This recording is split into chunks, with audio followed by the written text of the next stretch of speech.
오늘의 묵상 한 장은 창세기 6장입니다. 오늘 또 생명의 말씀과 기도의 능력으로 천국을 실감하는 은혜가 있기를 원합니다. 창세기 6장 내용은 그 유명한 이제 홍수 심판에 대한 내용이 소개가 되고 있습니다. 자, 1절 내용을 통해서 보면은 2절까지 홍수의 원인에 대한 내용들이 기록되고 있습니다. 사람이 땅 위에 번성하기 시작할 때 그들에게서 딸이 나니 이렇게 말씀하고 있어요. 그래서 이제 창세기 1장 28절 생육하고 번성하라 하신 그 말씀 그대로 성취가 되어져요. 그래서 땅의 사람들이 번성했다. 그런데 그때에 하나님의 아들들이 사람의 딸들의 아름다움을 보고 그랬습니다. 그래서 여기에 하나님의 아들들 그리고 사람의 딸들 이 대조된 표현이 소개가 되고 있는데, 하나님의 아들들이 사람의 딸들의 뭘 봤습니까? 아름다움을 봤다. 여기서 아름다움을 봤다고 하는 이 아름다움은 부패한 속성을 바라보고 있는 내용이에요.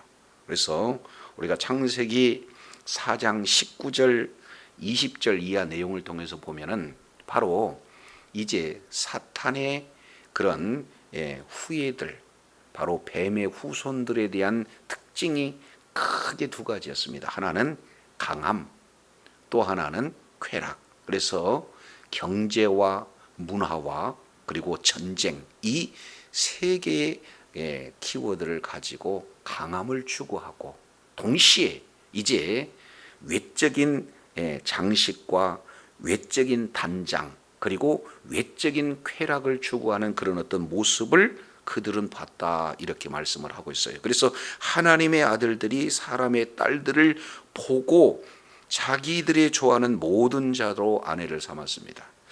모든 자로 아내를 삼았다는 것은 어떤 내용입니까? 하나님께서 세상을 창조하시고 첫 번째 세운 그 기관이 뭡니까? 가정이잖아요. 근데 그 가정을 완전히 어떻게 됩니까? 무너뜨리는 그런 일들을 나타나요. 자, 그래서 여기에서 하나님의 아들들은 누구고 사람들의 딸은 누군가, 이 부분에 대해서 많은 학설들이 있어요. 그러나 우리가 어제 새벽에 살펴본 그런 내용을 통해서 보니까 창세기 4장의 족보와 창세기 5장의 족보를 비교하고 있다라는 측면에서 살펴볼 때, 자, 5장 잠깐 보시겠습니다. 3절, 아담이 130세에 자기 모양 자기 형상과 같은 아들을 낳아 이름을 누구라고 했습니까? 셋이다. 그러니까 가인은 빠지게 되어지는 거죠. 그 가인의 족보는 이제 4장에서 우리가 살펴본 것처럼 이제 뱀의 후손에 해당되는 족보가 되어지는 거고, 그리고 5장에서는 셋의 족보입니다. 다른 말로 경건한 셋의 후손과 불경건한 가인의 족보에 대해서 쫙 구분을 해놓고 있으니 6장 2절 내용을 통해서 보면 하나님의 아들들은 뭐예요? 셋의 후손이다, 이렇게 볼 수가 있어요. 뭐 여러 가지 여기 하나님의 아들들을 천사다라고 주장하는 자들도 있는데, 문맥의 흐름상 여기는 셋의 후손이다, 이렇게 볼 수가 있어요. 천사는 하나님께서 마태복음 24장인가요? 시집도 가지 않고 장가도 가지 않습니다. 자, 그래서 하나님의 아들들이 사람들의 딸들을 보고 모든 자로 아내를 삼았어요. 결국에 이제는 신앙을 따라가는 것이 아니라 육체의 소욕을 따라가는 겁니다. 그래서 이제 하나님과 동행과 예배에 관심은 없고 오직 포악함, 오직 쾌락에 관심이 있는 이런 자들을 아내로 삼은 이 내용이 바로 노아 홍수의 큰 원인이 되어졌다라는 것을 보게 됩니다. 3절 보세요. 여호와께서 그 상태를 보시고 말씀하십니다. 나의 영이 영원히 누구와 함께 하지 않는다? 사람과 하지 않겠다. 이게 인류의 큰 불행입니다. 죄가 들어오고 이어서 하나님의 영이 그래도 함께 했는데 그 영이 함께 하지 않는 거예요. 이는 하고 설명하고 있기에 그들이 뭐가 됐다는 겁니까? 육신이 되었다. 여기서 육신이라고 하는 것은 창세기 2장 7절 내용을 보면은 하나님이 사람을 지으실 때 흙을 빚어서 사람을 만드셨어요. 그게 육이란 말이죠. 거기에 생기를 불어넣음으로 살아있는 존재, 성령이 되어지는 겁니다. 그런데 하나님이 영이 빠져나가니까 그 빠져나간 최후에는 뭐만 남습니까? 육체만 남아요. 이것은 하나님과 대적하는 내용인 거고 동물과 똑같은 그런 개념입니다. 그러나 그들의 날들은 120년 되었다 이렇게 말씀하고 있는 것은 우리 하나님께서 즉각적으로 심판하지 않고 유예기간을 주죠. 120년, 이것은 바로 회개의 기간을 지금 말씀을 하고 있는 것을 보게 되어집니다. 그래서 120년 이 내용은 수명이라기보다는 뭡니까? 심판의 유보 기간이요, 회개의 기간을 우리 하나님께서 허락하시는 그런 내용을 지금 말씀을 하고 있습니다. 자, 하나님의 아들들과 사람의 딸들을 이제 사이에서 나타나는 그런 이루어지는 그런 세상의 세 가지의 가치 내용을 6장 4절에는 이렇게 표현하고 있습니다. 당시에 땅에는 뭐가 있었다? 네피림이 있었다. 거기에 풋노트 2번 해서 장부 그러죠. 첫 번째는 네피림이 있었다는 거죠. 이 네피림은 민수기 13장 33절 내용을 통해서 보면은 안악자손 그래요. 그러니까 사실은 거인족 이렇게 얘기하는 거죠. 그래서 크다 사람이. 그래서 거인족을 얘기하는 거고, 두 번째, 그 후에도 하나님의 아들들이 사람의 딸들을 계속해서 취합니다. 자, 그래서 자식을 낳았네. 그들은 뭐가 되었다는 거예요? 용사다 이렇게 말씀을 하고 있어요. 이 용사라고 하는 것은 강하다라는 그런 의미가 포함이 되고 있습니다. 그리고 이어서 세 번째, 고대에 무슨 사람? 명성이 있는 사람. 그래서 세 가지, 네피림, 용사, 명성, 이 내용이 세상, 이제는 완전히 부패한 이 세상이 세상을 이끌어가는 핵심 가치 세 가지. 이 내용은 오늘날도 역시 여전히 이루어집니다. 네피림 그러면은 큰 것을 얘기하는 거예요. 그래서 크기에 나타나는 힘, 그리고 강함에 나타나는 힘, 그리고 이 명성에 나타나는 힘, 이 자체가 세상을 추구하는 약육강식에 써 있어요. 그들의 가치관이 되어지는 거예요.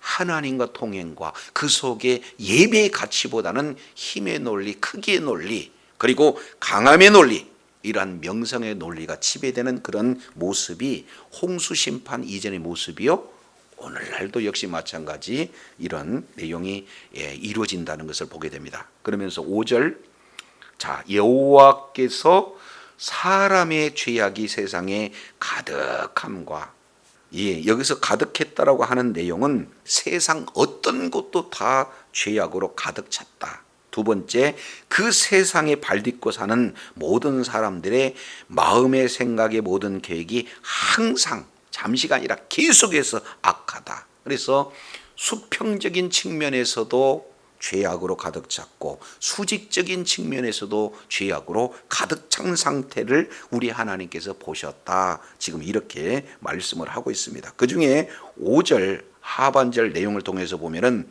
세 가지의 개념이 나타나죠. 하나는 마음, 또 하나는 생각, 또 하나는 계획, 이렇게 지금 말씀을 하고 있는 것을 보게 되는데, 자, 마음은 모든 지정의의 원천이 되는 거예요. 배경이 된다 그 말이죠. 그 마음의 배경 속에서 생각이 있고 그 생각 속에서 조금 구체적으로 이제 실천하고자 하는 것이 계획입니다. 그래서 마음도 생각도 계획도 다 뭐예요? 악하다라는 것을 보게 되어져요. 그 결과 6절 우리 하나님께서 결정하시는 내용은 땅 위에 사람들이 지었음을 한탄합니다. 그리고 마음에 근신합니다. 그래서 6장 7절 이르시되 내가 창조한 사람을 내가 지면에서 뭐 해버리겠다? 쓸어버리겠다. 이것이 바로 심판의 한 단어입니다. 이게 최후 심판이요 우주적 심판의 그림을 보여주고 있어요. 그러면 우리 주님이 다시 오실 때 역시 마찬가지로 모든 세상이 죄악으로 관영할 때, 가득 찰 때, 그리고 마음의 생각과 계획이 종말 때도 다 이제 재림 때도 동일한 그 시대에 우주적 종말이 오게 된다는 것을 보여주고 있는 그림이에요. 자, 그런데 8절 보겠습니다. 중요한 핵심 단어가 나타나죠. 8절, 그러나 노아는 하나님께 은혜를 입었더라, 이렇게 말씀을 하고 있어요. 이제는 7절 하반절 보니까, 자, 사람으로부터, 그리고 또 뭡니까? 모든 육축, 가축, 기는 것, 공중의 새까지 다 멸해버리는데, 그 가운데서 그러나 노아는 여호와께 은혜를 입었더라, 이렇게 말씀을 하고 있는 것을 보게 되어져요. 당시만 해도 이제 라멕의 경우에 얼마나 부패했습니까? 그런데 점점 부패했는데 한 사람도 예의 없이 다 부패했으니까 결국에는 노아 자체도 부패하는 거예요. 그러면 싹 쓸어버리면 문제가 되는 게 어떤 내용입니까? 창세기 3장 15절, 하나님의 약속이 끊겨지는 그런 결과가 나타나요. 그래서 모두들 다 악하지만 우리 하나님께서 거기서 택한 자가 누굽니까? 노아예요. 뭐가 자격이 있어서가 아니라 거저 베풀어주는 그런 은혜가 하나님께서는 노아에게 주어지는 그런 내용이죠. 이 내용은 다니엘의 경우를 통해서 보면은 황관장이 그녀 은혜를 베풀잖아요. 요셉의 간수장이 요셉, 보디발이 어떻게 해요? 은혜를 베풀잖아요. 이 내용은 마치 이제는 예전 조선시대 왕이 수많은 궁녀들 중에서 딱 한 사람을 택했을 때 성은을 입었다라고 표현하는 내용과 같은 의미를 은혜, 이렇게 표현합니다. 뭐가 잘해서 뭐 조건이 돼서 그런 게 아니라 하나님께서 신실하신 하나님의 약속을 이루시기 위해서 택한 자가 누굽니까? 노아예요. 그래서 하나님께서 노아에게 은혜를 주셨고, 그리고 노아는 주신 은혜를 받은 그런 어떤 자가 되었어요. 그래서 9절 보겠습니다. 노아의 족보는 이러하니라 세 가지. 노아는 의인이다, 당세의 완전한 자야, 하나님과 동행했다. 지금 이렇게 표현을 하고 있는데, 의인은 우리가 예수 믿어서 의롭다는 이런 의로움 내용이 아니라 그 시대에 악한 사람들 중에서도 조금 더 비교적으로 낫다라는 상대적인 의다라는 것을 보게 되어져요. 완전한 것은 흠이 없다는 내용이 아니라 하나님이 은혜를 줬을 때, 하나님께서 말씀을 주셨을 때 그 말씀에 순종하는 것을 완전하다, 이런 표현을 하고 있어요. 그러니 하나님의 뜻을 이루기 위해서 하나님께서 노아와 함께 해주신 거죠. 동행해 주시는 거죠. 그러면은 그때 많은 사람들은 이렇게 얘기해요. 어떻게 하나님의 사랑의 하나님이라면서 다 이렇게 지면을 쓸어버릴 수가 있습니까? 이렇게 질문하고든 합니다. 그런데 11절 자세히 보세요. 11절 내용을 통해서 보니까 그때에 온 땅이 하나님 앞에 뭐 했다? 그렇습니다. 부패했다 하는 내용이에요. 여기서 부패한다라는 것은 수치심 자체가 없는 거예요. 그리고 이제는 공개적으로 범죄하는 그런 어떤 상태를 샤하트, 부패했다라는 단어를 사용하고 있습니다. 그래가지고 포악함이 땅에 가득했어요. 모두가 다 지금 부패했다는 거예요. 자, 그런데 12절 다시 봅니다. 하나님이 보신즉 땅이 또 뭐 했습니까? 땅이 부패했어요. 온 땅이 하나님 앞에 부패했고, 하나님이 자세히 보셨더니 땅이 부패했습니다. 그리고 이는 하고 땅에서 모든 혈육이 있는 자의 행위가 뭐 했어요? 부패했다. 그러면 부패라는 단어를 지금 몇 번 쓰는 겁니까? 연이어 3번씩 쓰고 있는 내용이에요. 그래서 13절 하나님이 노아에게 이르시되 모든 혈육 있는 자의 그 포악함이 땅에 가득하므로 그 끝날이 내 앞에 이르렀으니 내가 그들을 땅과 함께 뭐하리라? 멸하리라. 그래서 부패하였으나 부패했더니 멸하리라. 이 단어가 사실은 원어적인 측면으로는 같은 단어입니다. 한번 따라하겠습니다. 샤하트. 그러니까 4번 샤하트 샤하트 샤하트 함으로 내가 뭐 해야겠다? 멸하겠다는 그 자체가 샤하트예요. 마음에 생각하는 모든 계획이 전부 다 샤하트, 부패하고 부패하고 부패한 그 결과 우리 하나님께서 완전히 멸하시는, 부패하게 만드는 그런 내용을 우리 주님께서 말씀을 하고 있는 것을 보게 되어집니다. 그러니까 완전하게 부패한 결과가 뭘로 나타나는 거예요? 멸하리라로, 심판으로 나타나는 거예요. 이것은 인간의 전적 부패와 전적 타락에 의한 나타나는 하나의 뭡니까? 결과물이 심판으로 우리 하나님께서 지금 선언하고 계시는 거예요. 자, 그러면서 하나님이 주신 은혜는 뭡니까? 14절 이렇게 나타나고 있죠. 14절 너는 코페르 나무로 너를 위하여 뭐를 짓대? 방주를 짓대. 근데 여기서 방주라고 하는 내용은 테바, 이렇게 테바.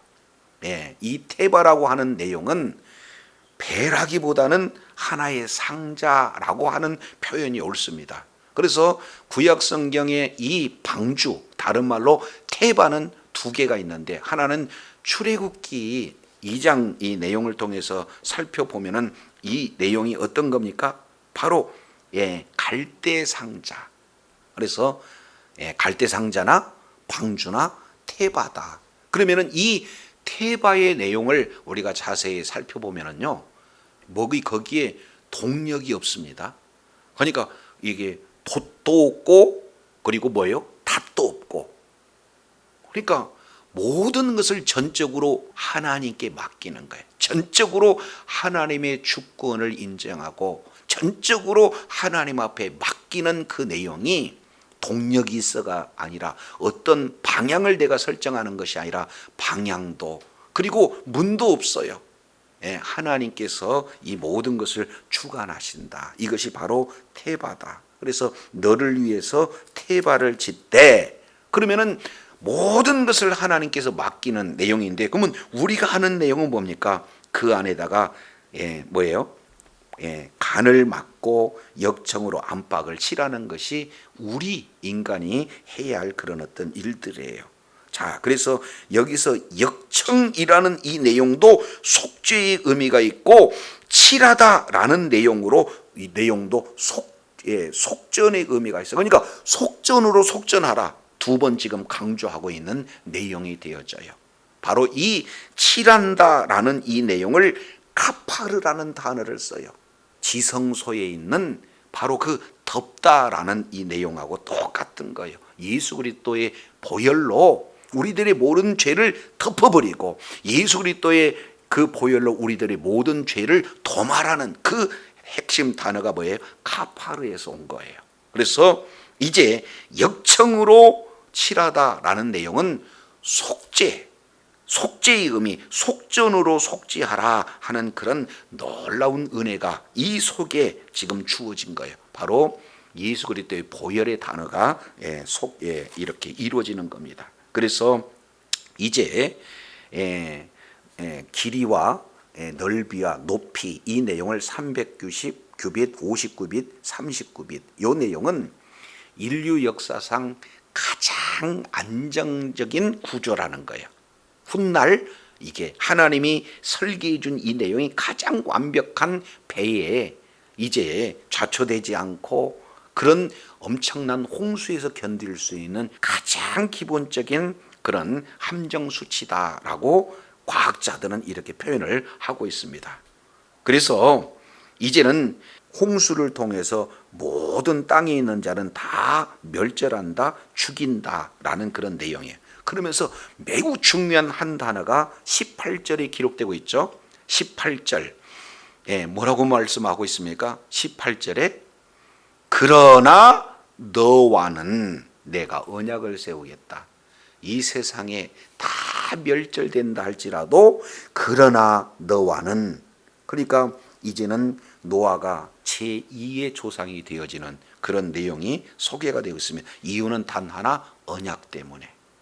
그래서 이 멸망받는 세상 속에서도 구원의 은혜가 우리들에게 주어지는 근거는 뭡니까?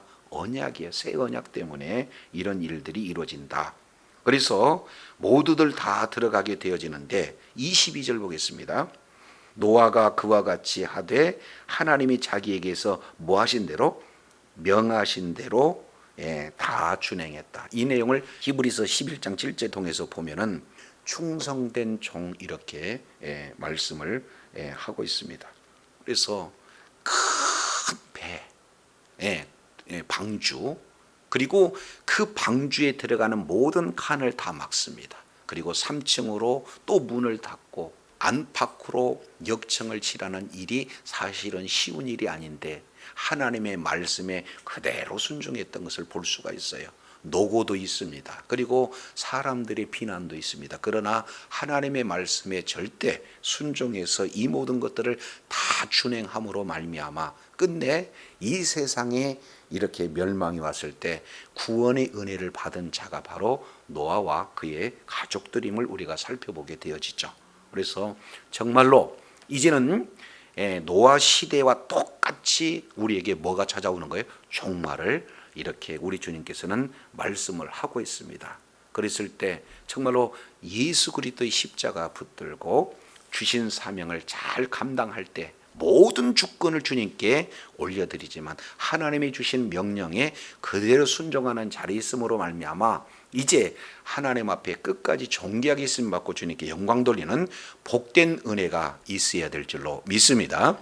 기도하겠습니다. 하나님 아버지, 오늘 또 주님께서 노아 홍수의 원인과 그리고 노아 그 홍수 심판 속에서도 주님께서 노아를 이렇게 아버지 하나님의 은혜를 주시고 또 사명을 주실 뿐만 아니라 귀한 사명 감당할 때 말씀의 근거에서 순종함으로 이제는 그 노아 홍수 속에서 노아와 그와 함께했던 모든 식구가 구원을 받는 것처럼 이제 전적으로 주님의 주권 인정하고 주의 주신 사명 잘 감당하려 이제 마지막 주님이 오실 그날 참으로 온전한 구원을 이제 누리며 하나님 앞에 존귀하게 쓰임받는 주의 사랑하는 자녀들이 다 되게 역사하여 주옵소서.